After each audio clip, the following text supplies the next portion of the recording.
உணவே மருந்து என்று புரிந்து அவ்வழி வாழ்ந்து உடல்நிலை சிறந்து நோய் துறந்து வாழ்ந்த நம் முன்னோர் வழி மறந்ததால் அன்று 80 வயதில் வந்த நோய் இன்று 20 வயதில் வருகிற நிலையை அடைந்து விட்டோம். சுத்திகரிக்கப்பட்ட எண்ணெய் என்றாலும் இதில் செக்கு எண்ணெயை விட நன்மைகளும் சத்துக்களும் குறைவே. செக்கு எண்ணெய் பயன் தெரியுமா? நல்லெண்ணெய், ஆரோக்கிய இதயம், நீரிழிவு சரிபடும், வலுவான எலும்புகள், இரத்த அழுத்தம் குணமாகும், உடல் சூடு குறையும், இன்னும் பல. தேங்காய் எண்ணெய் சருமம் மற்றும் தலைமுடிக்கு சிறந்தது.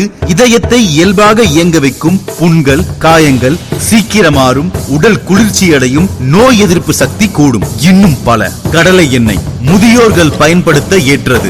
மூட்டு வலி குணமாகும், முதுமை தோற்றம் எளிதில் வராமல் காக்கும், சிவப்பு ரத்த அணுக்களை உருவாக்க தேவையாக இருப்பது பி காம்ப்ளெக்ஸ் வைட்டமினான போலிக் அமிலமாகும். அதனால் போலிக் அமில குறைபாடு இருந்தால் ஹீமோகுளோபின் அளவு தானாகவே குறைந்துவிடும். கடலை எண்ணெயை உணவில் பயன்படுத்திக் கொள்ளும் போது உடலின் போலிக் அமிலம் தேவைக்கேற்ப பூர்த்தியாகிவிடும்.